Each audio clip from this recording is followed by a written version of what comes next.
Punctuation marks এর বাংলা হলো বিরাম চিহ্ন। ওই যে বাংলায় যেরকম দাড়ি কমা আছে না, প্রশ্নবোধক চিহ্ন এরকম আমরা ব্যবহার করি না, ইংরেজিতে এগুলাকে বলা হয় পাংচুয়েশন মার্কস। ঠিক আছে, আমি এখানে যে কয়টা খুব বেশি ব্যবহার হয় এই কয়টা লেখলাম, কোনটা দেখতে কি রকম এবং কোনটাকে কি বলে এবং কোনটা কোথায় ব্যবহার করতে হয় এটা একটু বিস্তারিত আলোচনা করি। ঠিক আছে, দেখো প্রথম কি কোনটা লিখছি, এই যে একটা ফোঁটা দেখছো, এটাকে কি বলে?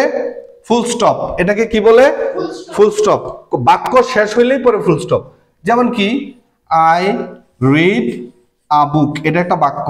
আই রিড আ বুক, এই যে বাক্য শেষ হয়েছে না, এই যে ফুল স্টপ। ফুল স্টপ মানে পরিপূর্ণভাবে থামা, ফুল স্টপ। ঠিক আছে, তারপর আছে যে এটা কি, এই চিহ্নটা কমা।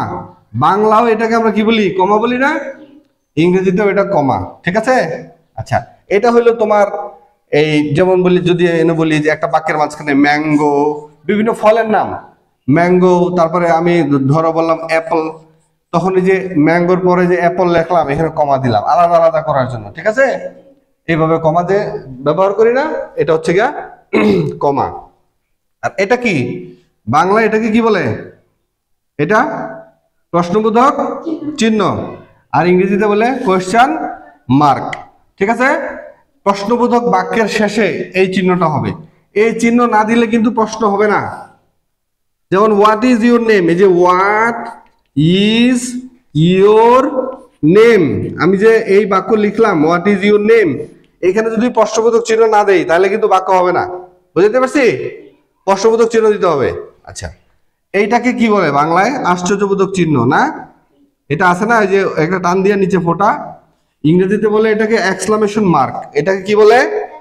এক্সক্লামেশন মার্ক, বিস্ময় সূচক চিহ্ন। হ্যাঁ, এই এক্সক্লামেশন মার্ক কোন আবেগ প্রকাশের পরে, হ্যাঁ, যে শব্দগুলো দ্বারা আবেগ প্রকাশ করা হয় এগুলোর পরে এই চিহ্ন দিতে হয়, অথবা বাক্যের শেষেও দিতে হয়।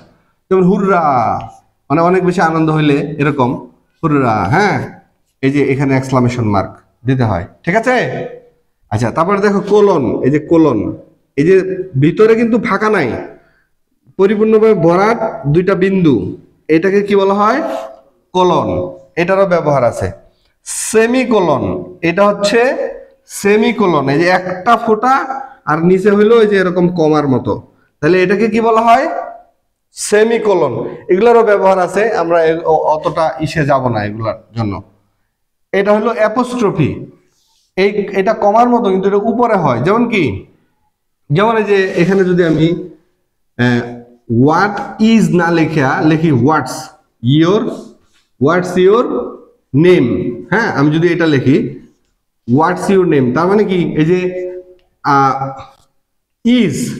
ইজ রে সংক্ষেপ করে আমি আইটা উঠাই দেয়া এই অ্যাপোস্ট্রফি দিয়ে এস লিখে ফেলাইছি। বুঝো নাই?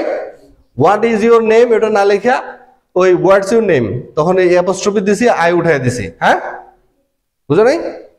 আচ্ছা, তারপরে এই যে দেখো উপরে এই যে ইনভার্টেড কমা, ইনভার্টেড কমা কোনো বাক্য মানে আমার কোনো বক্তব্য হুবহু যখন আমি অন্য জায়গায় উপস্থাপন করব সেই ক্ষেত্রে যে ইনভার্টেড কমা ব্যবহার করতে হয়। এটা আমরা যখন ওই পাংচুয়েশন মার্ক যখন গল্পের মধ্যে বসাবো চিহ্নগুলা তখন আরো বিস্তারিত বুঝাই দিব না। ঠিক আছে, এখন মনে রাখো যে এটা হচ্ছে ইনভার্টেড কমা, এটাকে কি বলা হয়? Inverted comma. আর এইটা হলো হাইফেন, এটাকে কি বলা হয়? হাইফেন। হাইফেন হলো ওই যে ছোট, একদম ছোট দুইটা মাঝখানে, বাংলায় দেখবা বাবা মা মাঝখানে ছোট একটা চিহ্ন থাকে না, এরকম। এটা হলো হাইফেন। আর এটা হলো ড্যাশ, মানে একটু বড়, হাইফেনটা থেকে এটা একটু বড়, এটা হলো ড্যাশ। ঠিক আছে, আর এইটা হলো স্ল্যাশ, এটা স্ল্যাশ। ওই যে তোমার রিঅ্যারেঞ্জ থাকে না, রিঅ্যারেঞ্জের মধ্যে এই কি বলে এরকম থাকে, যেমন এটাই যদি আমি উল্টাপাল্টা করে লিখি নেম, হ্যাঁ, ইউর, তারপরে স্ল্যাশ দেয়া হোয়াট, তারপরে স্ল্যাশ দেয়া ইজ, এই যে এরকম উল্টাপাল্টা করে থাকে না, তখন তুমি এটা সাজায়া, হ্যাঁ, একটা বাক্য লিখবা, তখন এই যে টানগুলা এগুলাকে কি বলা হয়? স্ল্যাশ। এগুলাকে কি বলা হয়? স্ল্যাশ। মনে থাকবে? সো এইগুলা হলো পাংচুয়েশন মার্কস। তোমার যদি ফুল স্টপ, কমা, প্রথম থেকে আবার বলি, হ্যাঁ, full stop, comma, question mark, exclamation mark, colon, semicolon, apostrophe, inverted comma, hyphen, dash, slash এইভাবে মনে থাকে দেখে বলতে পারো, তাহলে এটার ব্যবহারও খুব সহজে করতে পারবো, অসুবিধা হবে না। ঠিক আছে, থ্যাংক ইউ।